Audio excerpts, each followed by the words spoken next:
good evening. Welcome to Love Talk. It's a pleasure to have you here with us once again. Let's delve into what it means to love intelligently. Get ready for some more pearls of wisdom, okay? And also, if you have not yet watched our previous program, please do. And remember to always share, okay? So that's all. We're going to start with the questions, and just reminding you, you can feel free to send us any questions you have on the topic of your love life, whether directly to us via Messenger or on the comment section of the program. The question today says, I have a lot of trauma from my past because of sexual abuse. I have remained as a single woman for a long time because I freeze when someone tries to touch me or show affection to me. I don't know how to overcome this barrier, and I really don't want to be alone anymore. Please help me. There's two things that I would like to say to you. The first one is, unfortunately, a lot of people who go through abuse never seek justice against their abuser. And justice does not mean unforgiveness. You can forgive the person who abused you, but you should still seek justice for the simple reason that if a person abused you and that person is free to walk around, what is to say they are not going to abuse another person? So if that hasn't been done, I advise you to pursue that.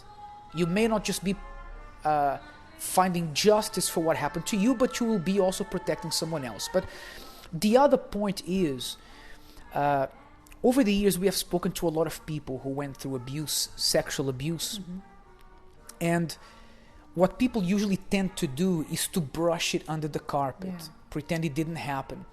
But then when they get married sometimes, or they start a new relationship, all that trauma rushes back and it starts affecting them. Yeah, I mean, there are many reasons why people like to brush it under the carpet. And I just want to mention something very quickly on what you said about reporting to the authorities your abuser. And this also goes for a family member. And, you know, many people, they feel the pressure to keep the family happy because they know if they report their abuser, something is going to happen to the family. Of course, something's going to happen to the family. They need to find out, you know, people are going to be surprised and angry. And I think people should still face, you know, what they've done. You should still report, even if it's a very popular or non-popular family member. And this is one of the reasons why people try to, let's forget about it, you know, I forgive him or I forgive her. And this is wrong, because when the time comes, even if it's years later, maybe you forgot about it a little bit, but when you grow up, when you start, having the desire to build a family of your own, you find it hard to have a relationship with people. You know, you especially when you get married. I mean, so my advice is this: is that, of course, report. It doesn't matter who the person is, and when you find someone that you like, then become very good friends first.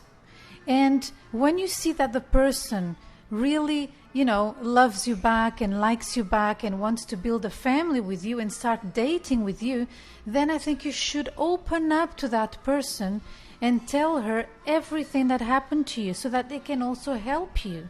But of course, you should also seek help from God, isn't it? Your soul was hurt. Your innocence was touched.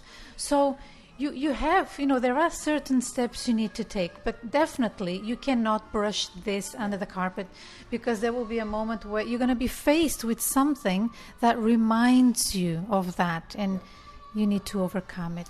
And you know something, when you go through this process of healing that God can help you with, you will be able to see that the two experiences are completely separate. The experience you had of the abuse was of someone who didn't love you, and who wanted to take advantage of you.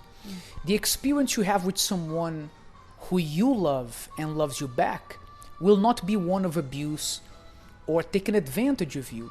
It will be one of sharing a mutual love that exists, one of caring for each other.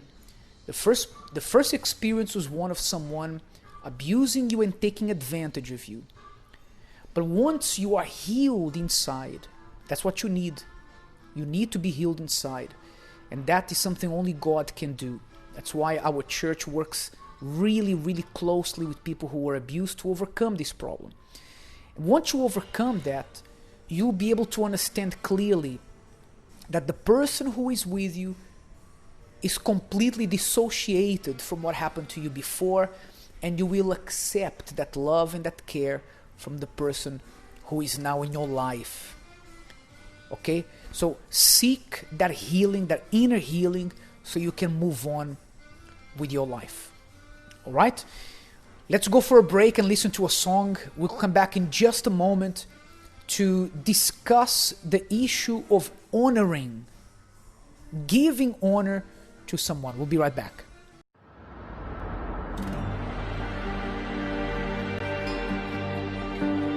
Void and formless with darkness on the deep. In the beginning was God, the Word. When I look up to the sky, I see the rising of the sun. At the end of another day, I see the going down of the sea. When I hear the singing of the birds, when I see the beauty of flowers, when I behold the vastness of the sea, nature declares you to me. And then God said, let there be light. I see His existence in all He created. Him more when I see all that He made. In all things I see Him.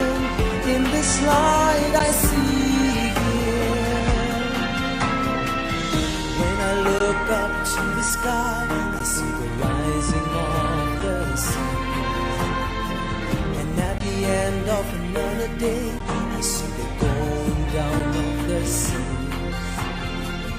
When I hear the singing of the birds, when I see the beauty of flowers, when I behold the vastness of the sea, and nature declares you to me. And then God said, let there be light. I see His existence in all He created. More when I see all that He made. In all things I see Him. In this light I see Him. How can I deny? How can I not see Him in all these wonders? How can I not believe that a perfect Creator as You exist? How can I deny? How can I not see Him in all these wonders? How can I not believe that a perfect Creator as You exist? And then God said, let there be light. I see His existence in all He created. When I see all that He made, in all things I see Him.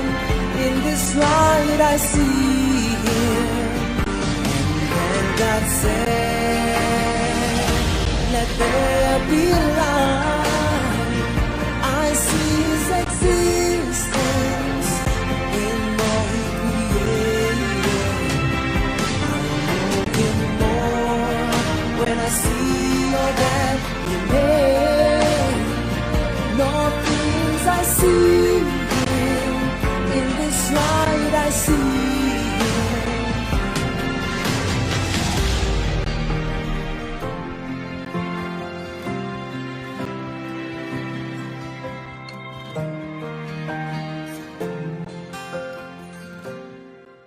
Welcome back.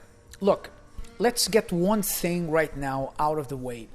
Relationships are about honoring and not seeking honor. When a person jumps into a relationship wanting to get as much of the relationship as they can out of it, you're going to be unhappy and you're going to make that person unhappy. Majority of people, they think about that other person, honoring them, rewarding them. But very few people think like this. How can I bring honor? How can I make that person happy? How can I give everything the person needs in order to be happy? It's usually the other side of the coin. Many people, they think, how can that person make me happy? How can my plans fit into that person's life?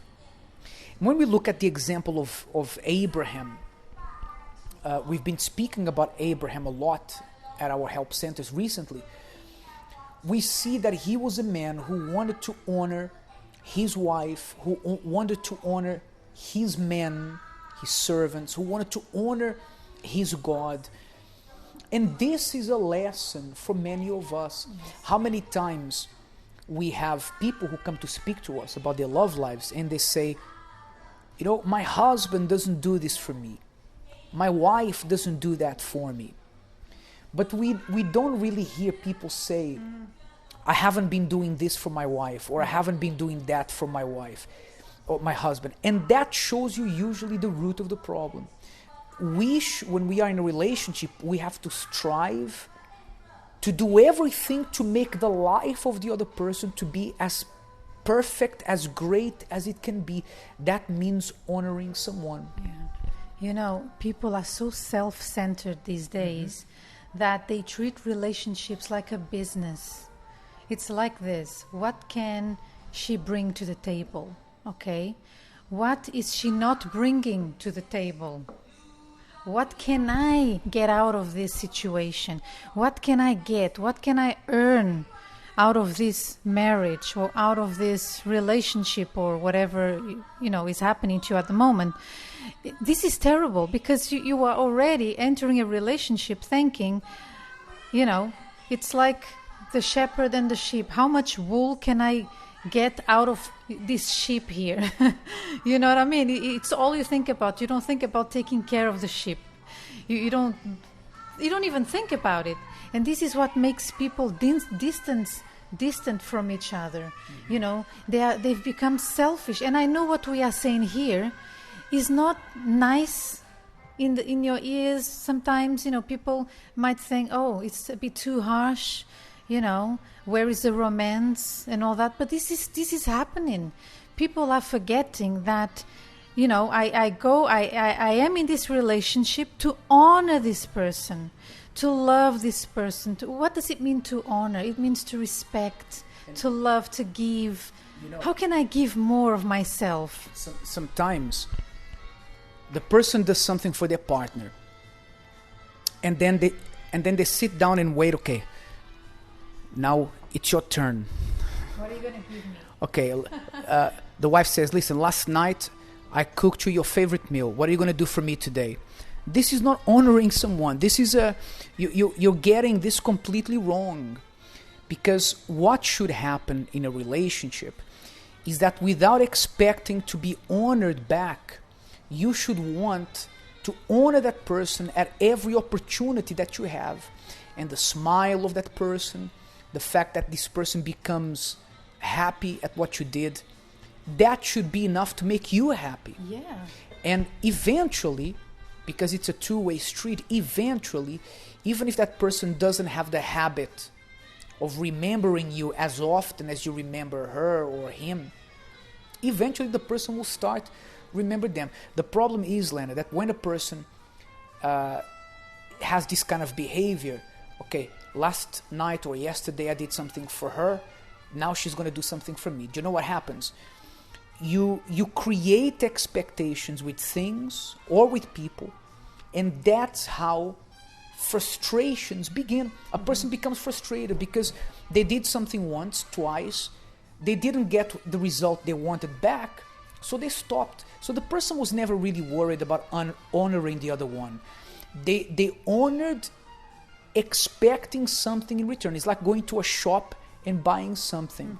You're only there because you want something in return. That's what many people have been doing in their relationships. Yeah, it's true. And I'm thinking of another kind of relationship where there is a lot of honor usually is between a mother and a daughter, or a mother and her children. You know, a mother, she hardly sleeps when she gives birth. That's what I hear. I am a daughter myself, and my mom talks about it quite often. You know, how much she went through for her children. A mother does everything for her kids without expecting anything in return. It's 100% love. You know, you wanting, what can I do for these kids now that can, what can I do? What good can I do to these new, my new kids? And this is missing in relationships like that between husband and wife. It's always me. What can I get out of it? And this is why they are frustrated, because no one can ever satisfy all your desires. And people get frustrated because the more you want to be honored, the less this is likely to happen. Yeah. So the more you're expecting someone to remember you. Have you noticed something? When you're waiting for the bus, sometimes you're waiting for the bus, you know the bus will be there in 5 minutes or 10 minutes, and that time goes by quickly. But when the 10 minutes are up and the bus still hasn't arrived, every second counts. Man, this bus is taking ages. What's happening? But you didn't say when you had to wait 10 minutes that it was going to take ages, because you knew it was going to be 10 minutes. But if it doesn't arrive 10 minutes on the dot, you start every second that counts. For you, it feels like an eternity, because you were expecting it to happen at that exact moment. And that's what happens in relationships. The person says, no, yesterday I did something nice. Today it's her turn. And then you start counting the minutes. You start counting the days. You're going to be frustrated. You're not going to be honored. But when you honor the person with pleasure, you don't feel like it's taking ages for the answer to come, for your honor to come, because you're not counting. You're not checking the clock. You're just doing it, and doing it makes you happy. Yeah. The more we want to honor others, the more we we will be honored. Yeah, I was listening to what you were saying, and this is very, very deep. I hope you at home, you are understanding this topic of today, because if you don't feel the desire, if you don't have the desire in you to honor the person you say that you love, then that's not love. Yeah, that's something. It's not love. You are in that relationship like a business agreement. I know that some cultures, this is quite popular. She's the daughter of this person, I am the son of that person, so maybe, this can work because of my future. But that's not love. This is an arrangement. Okay, but when you love someone, you don't even you don't even feel like it's an effort you are putting in, because it comes naturally to you to want to please the person. For example, how many times I hear wives complaining that I also hear many that are making an effort to learn this, but many, they don't, I don't care about looking after my husband. I don't want to do his, laundry, his, food. I don't want to cook. This is not for me. Where is the honor? If I think that this is very special to me, and I really love this person right here, I'm going to do everything to honor the person. And of course, honor, the opposite of honor is shame. If you are a married woman, you are not going to shame your husband so that people look at him, with bad eyes because of your behavior or whatever it is that you are doing on social media. So this matter of honor, there's a lot we can say today. Well, I know we're trying to keep it short, but... And we can learn with the honor we offer to our God. Think about it. You don't do something for God and then you count the minutes until He does something for you. You do something for God because it's your pleasure. It's what makes you happy. Have the same approach in your relationship. Like we said earlier, the more we want to honor others, the more we will be honored. The more you offer to the person you love, the more you will have back. Maybe not immediately. Maybe not, after once, twice. But if this is something that is instilled in you, then you can be sure those who plant, they also will reap accordingly. When you finish watching this program, challenge yourself to do everything you can to make the person who is with you to be the happiest person in the world. Because if you do that, this will come back to you as well. Oh, yeah. That's the law of our God, the law of nature. All right? The ground only produces what is put in the ground first. Yeah. If you don't put any seeds, don't expect to have anything back. But if you work hard in planting and watering the ground will deal with you in the way you dealt with it. God bless you. Have a wonderful night. We'll see you next week. And we'll leave you with a testimony to encourage you in your love life. Bye-bye. Being embarrassed, feeling ashamed, and not knowing what to do, that's how I felt in that moment. My stepdad had this uncontrollable anger, and I never forget because in front of all my friends, he grabbed me and started beating me.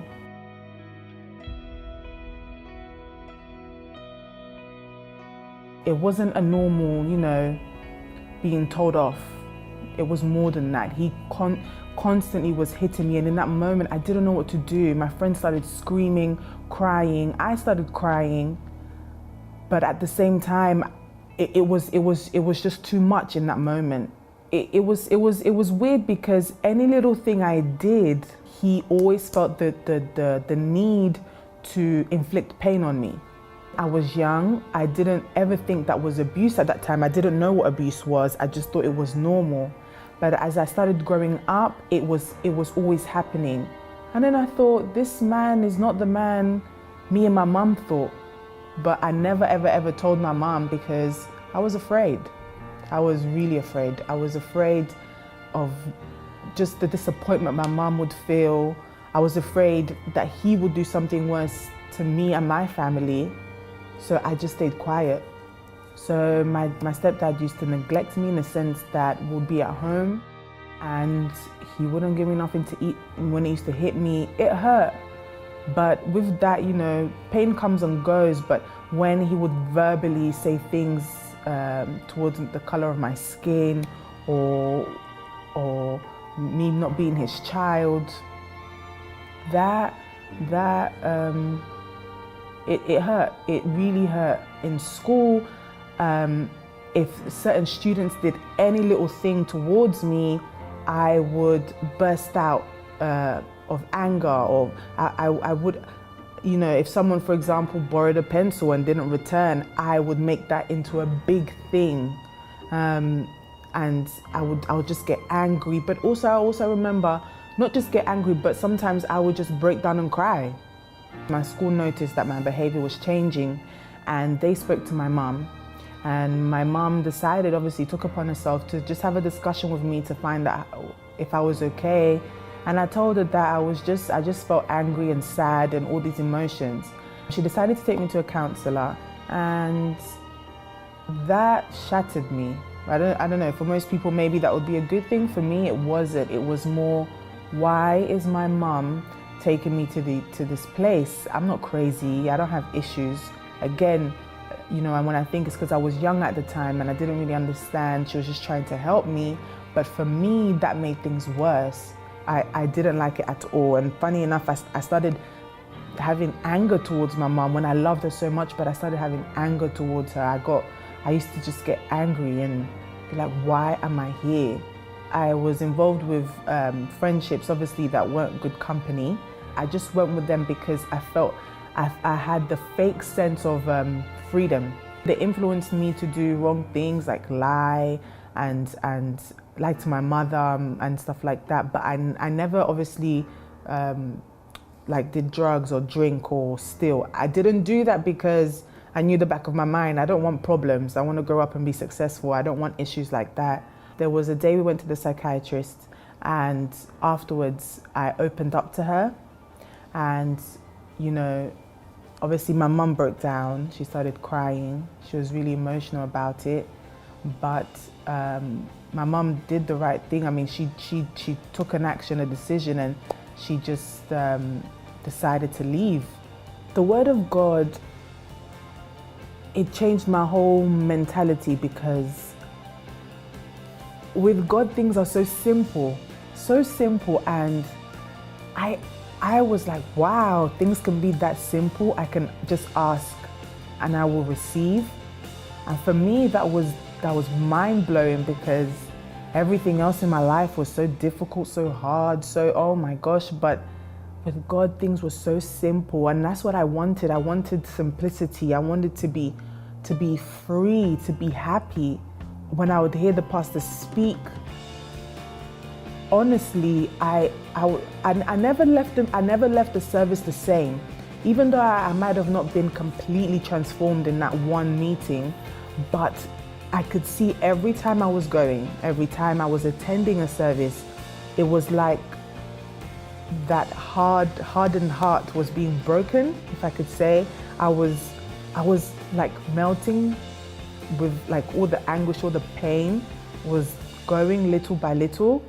You know, looking back, oh gosh, I look back and I think, my goodness, honestly, I've come a really long way, and only because of God.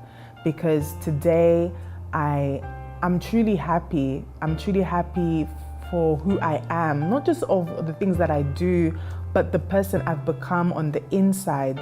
I'm a new happy Lily.